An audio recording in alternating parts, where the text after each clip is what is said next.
Jane Doe, identified as Sherri Ann Jarvis. The Walker County Jane Doe is one of the most well-known cases, and as such it was hugely celebrated when she was identified recently. Sherri was found in Huntsville, Texas, on November 1, 1980. She had last been seen alive only hours before, when she was asking for directions to a local prison.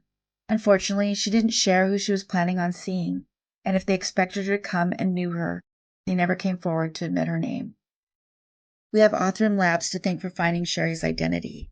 It is a time-intensive project for any lab, and as they not only need to extract and run her DNA, but in most cases, it requires going to GEDmatch and building family trees, often locating family members along the way, requesting DNA, and then resuming work. They began working on her DNA in the summer of 2020, and it took until November 2021 until they were able to locate her identity for sure. Sherri's life wasn't easy. It's not clear why, but all of the children were removed from her parents' custody in 1979. How many children there actually was in the home is also not clear, but it happened the year before she was found. She was placed in a foster home in Stillwater, Minnesota, and was waiting a juvenile detention hearing, though it's unclear what crime she was charged with. She was transported to the hearing along with 2 of her sisters, who were not identified. The 3 girls made a break for it, eventually making it 260 miles away to Green Bay, Wisconsin. Her sisters began rethinking their journey and chose to return home. Sherri, however, was known for being strong-willed, and she wanted no part of returning to her old life. As a result, she left on foot alone. This was the last time anyone saw Sherri, although she did write a letter to her family that was mailed from Denver, Colorado, over 1,000 miles away from where her sisters last saw her. So she did safely make part of her journey. Her letter explained they would not be hearing from her again until she was at least 18 and perhaps even 21. She explained she was upset about having to be incarcerated. She wanted no part of it. I wish there was more known. I drug my feet a little bit on this case in hopes we would find more information. Personally, I care most about who they were and how they started out on the path that went wrong. In this case, I suspect her family life was pretty awful, and it forced her to grow up sooner than normal. Sherri told people along the way that she was a runaway from Aransas Pass, which is a town in Texas. Others got a story about her running away from Rockport, Texas, which is in that same general vicinity. She stopped at the Hitch and Post truck stop, and something about her demeanor and appearance worried the waitress who saw her. The waitress asked her how old she was and if her parents knew where she was. Her response was a flippant, "Who cares?" But it's easy to see now, given what we know about her situation, why she responded as she did. She must have given pretty consistent stories to everyone she ran into, as numerous people came forward and stated they believed she was a Texas runaway and she was visiting someone at Ellis Prison Farm. In the end, at least 4 witnesses gave that same rendition of the story, including another waitress at the truck stop and the manager of the South End Gulf Station. All of these individuals have since passed away. The last sighting of Sherri took place on the evening of Halloween 1980. She spoke to another teen in the area, saying she wanted to visit the now-defunct Ellis Prison Farm to see a friend. She was close to, she nearly made it to that destination, as you can see here. But something happened to her that last night. The next morning, Sherri was found around 9:30 by a trucker. He found her nude along Interstate 45. She wore only a necklace, and her red sandals were discarded nearby. The rest of her clothing was missing. The time of her death was estimated to be about 6 hours prior, which would be about 3 a.m. Someone beat, strangled, and assaulted her. It was brutal. The theory is that she hitched a ride with the wrong person, possibly a trucker who granted her permission to spend the night in his vehicle while waiting for the prison to open. There weren't any clues as to who performed this final cruel act or who she was. Minimal information was obtained during her autopsy. They believed that she had come from a middle-class household. They stated that she wasn't malnourished and she had good dental health. There was no indication she had worn braces. As witnesses began coming forward, they began to draw a timeline, but they were able to come up with only very little. The police even questioned everyone currently incarcerated in the prison, bringing along the morgue photo in hopes someone would share who she was. If anyone at the prison knew her, they declined to say so. Even prison employees were questioned. The connection Sherri had to Ellis Prison Farm has never been discovered.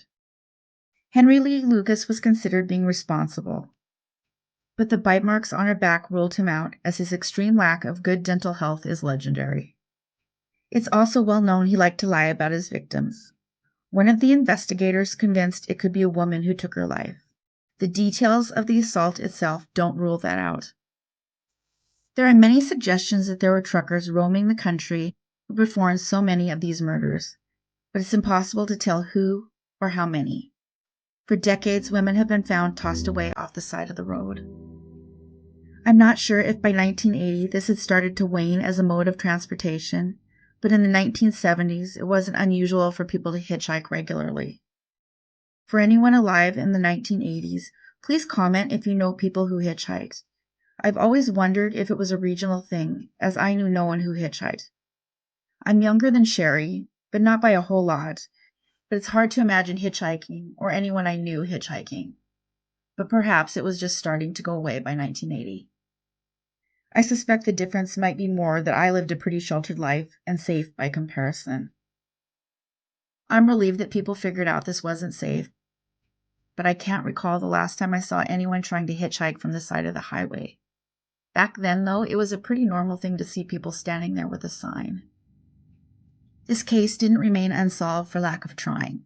She was exhumed several times. When they exhumed her in 1999, the goal was narrowing down her age. In 2015, a tip came in that seemed to be the best lead yet. A photograph of a runaway believed to be from Corpus Christi, Texas, looked a lot like her. They believed her name was Kathleen, Katie, or Kathy. She said that she was visiting someone in prison, although it was not the same prison she had listed at that time. The picture was widely available online, but no one came forward to identify her. The other girl in the photo and her brother were staying with their parents in a motel they believed was in Beeville, Texas. They took the time to locate when the picture happened, and they believe it was at about the right time. The two kids had been in the motel for a few weeks, and they befriended the girl in the photo. They remembered that she was staying with a couple in the hotel who was in their mid-30s. This is the photo that is up for debate. Leave a comment below if you think it was her. I provided photos of Sherri along with this one for comparison. She does look similar, but personally I don't think it's her. Then again, no one came forward to say that that was them in the picture either. Beeville, Texas is about 250 miles away from Huntsville. Over the years, many missing young women were ruled out. There are theories that her life was taken by the same man as Deborah Jackson, who was previously known as Orange Socks. Deborah was found around the same time a year before. Both cases are pretty similar in circumstances, and that is in part why Lucas was considered originally, as Deborah Jackson was one of his false confessions. Each victim was strangled and assaulted. The existence of the so-called I-45 killer has never been proven. One strange aspect of this case, however, is that she had a necklace with a blue stone, and this mysteriously disappeared. There aren't even any photographs of the necklace. When the police went to document it, it had disappeared, meaning that someone at the sheriff's office likely took the necklace as a twisted souvenir. The police are still working on who took her life, but without having her name for so long, the odds are against a positive conclusion. If you know anything, please call the number on your screen. Sherri Ann Jarvis went unidentified for 41 years.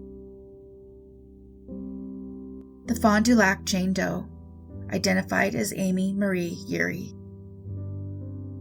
Amy Marie Yeary was from Rockford, Illinois, and she was identified on the 13th anniversary of her death.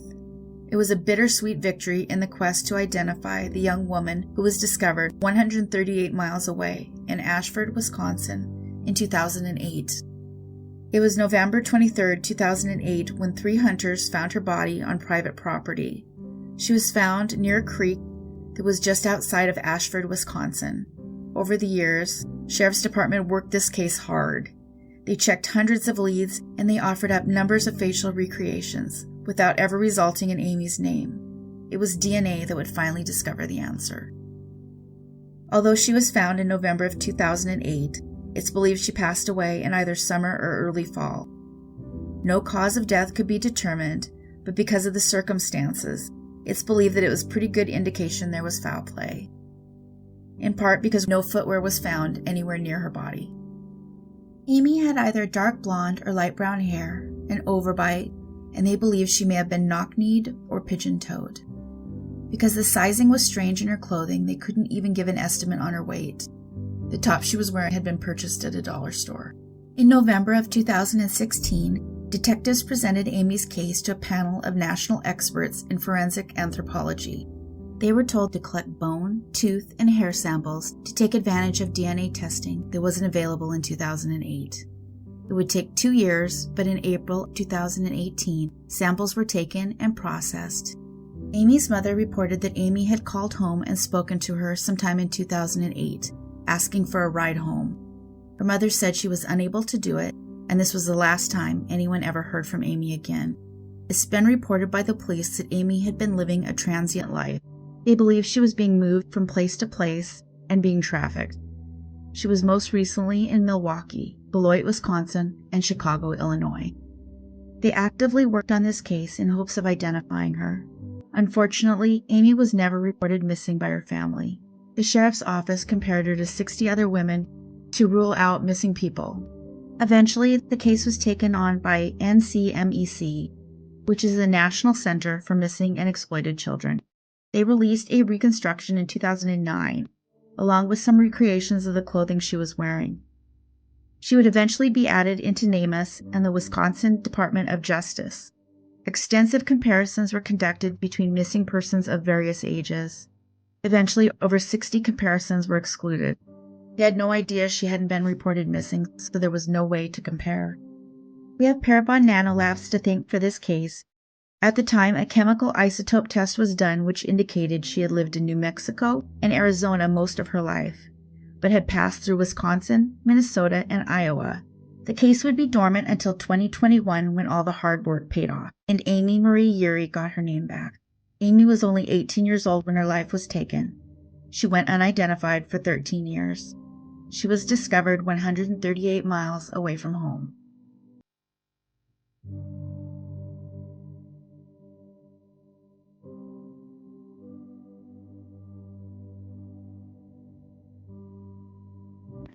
Thanks everyone for watching and listening. If you haven't yet, hit the subscribe button. We have new episodes every Monday and Thursday. And don't forget, life can change on a dime. So take care of yourselves and each other.